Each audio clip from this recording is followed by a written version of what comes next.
Let's talk more about the impact of third parties in the U.S. We're joined by presidential candidate Brian Moore of the Socialist Party USA. He's in Tampa, Florida. And Jonathan Hill, the national chairman of the America First Party. He worked actually for Pat Buchanan in the 2000 election.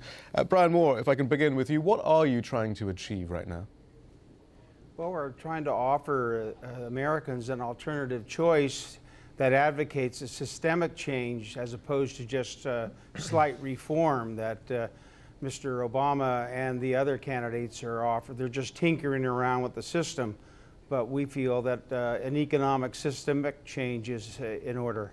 Right, but I mean, you're not going to win, so what are you trying to achieve? That's kind of what we're going for here. Well, we want to pressure the major party candidates to move in our direction and to raise issues and talk about issues that they're afraid to talk about. Jonathan Hill, is that the same for you then? Is it simply to pressure those in the Republican Party? Perhaps it's sometimes difficult with parties like yours to actually pigeonhole you with either the Republicans or the Democrats, but are you trying to affect the debate? Is that basically it?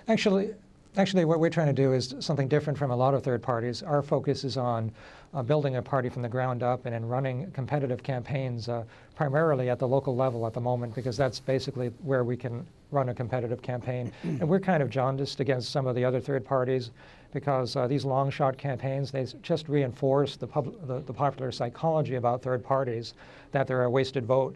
So we only want to run competitive campaigns. And most of the people that get elected at, for example, at the state legislature, they've all started, or at least the majority of them, at the local level.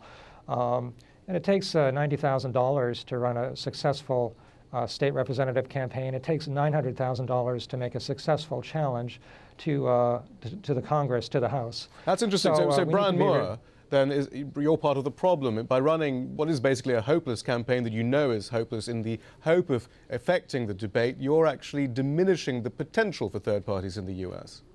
To the contrary, it's not a wasted vote at all. It allows people to vote their conscience, to vote for the principles that they believe in, and not be typical of many Americans that just hold their nose and vote for the lesser of two evils.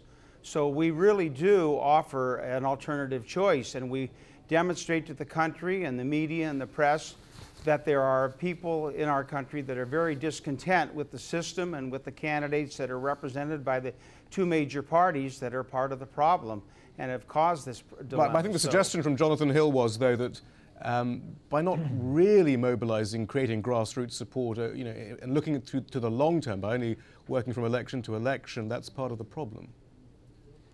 No, we're educating the public about the rich heritage of our country, of our party, but we're also exposing the country to an alternative party and hope to build it in that way as well. So there's a variety of reasons why we run and believe in the electoral process. By the way, I am on enough states to be elected President of the United States.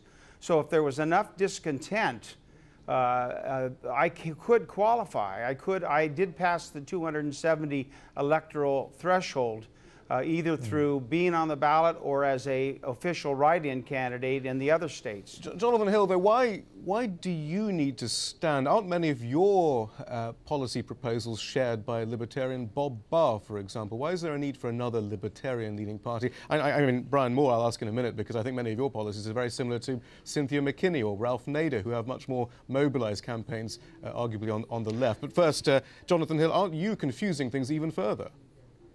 Well, actually, we're not a libertarian party. We stand for the Constitution, and we're actually a socially conservative party. We do have similarities with the Libertarian Party, and there's a lot of division in the Libertarian Party about some of the things that we value, like respect for the sanctity of human life and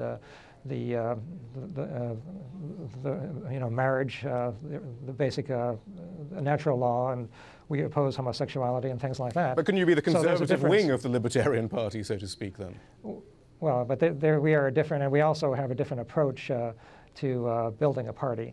But we are considerably different, and if you compare our platforms and so on, you'll see that. Brian Moore, are you splitting the vote? I'm not referring, of course, from the main parties, but from the third parties. Why not join up with Ralph Nader and Cynthia McKinney of the Greens?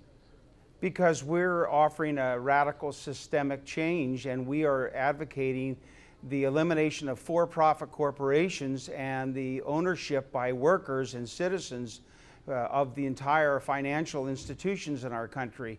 Nader and McKinney just want to reform the system, but they accept the basic premise of a for-profit system. We don't accept the for-profit system. We want a more egalitarian approach to our society, where it's a real true democracy, where citizens and workers make the decisions from the bottom up.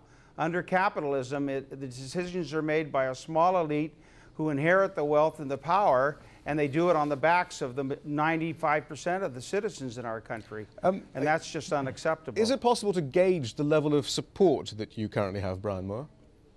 Well, yes, I think so. We hear the citizens, they're open right now. In fact, even the fact that Obama made this expression about redistributing the wealth, you can see where a lot of citizens really are discontent. They are open for a radical change, and they are, in a sense, when an economic crisis comes, everyone becomes a socialist to a degree. So we're just saying, let's take it one step further. I'd assume you were rolling your eyes as people were accusing Hank Paulson of being a socialist a couple of weeks ago. Yeah, but they're not true. You know, they're putting the fox in the hen house. I mean, they're giving the money back to the same people that caused the problem. Let's turn it over to the Americans, the workers, the citizens, and let's have a true democratic control and ownership of this Jonathan country. Hill as well. I mean, can you gauge the level of support you have, or are you just completely locked out of the polling even? Well, we don't think that, actually. We do have a lot of support now, and we don't think the American people are really interested enough in politics generally to get involved in the development of a third party the way they need to be involved in order for it to develop. We know that we can rapidly develop as an organization, but the people are just not there yet. But that could change very soon, and I think that basically this country is now going in the direction of Argentina, and we could have a currency collapse. In fact, I spoke to a banker in New York recently who told me he thinks we could have one in January. But that type of situation would totally change the picture, and we could have a superheated political climate that could result in people getting interested in third parties. Jonathan Hill, in a big way. Fascinating stuff. Jonathan Hill, National Chairman of the America First Party. Brian Moore of the Socialist Party USA. Thank you very much for joining us. Thank you. Thank you.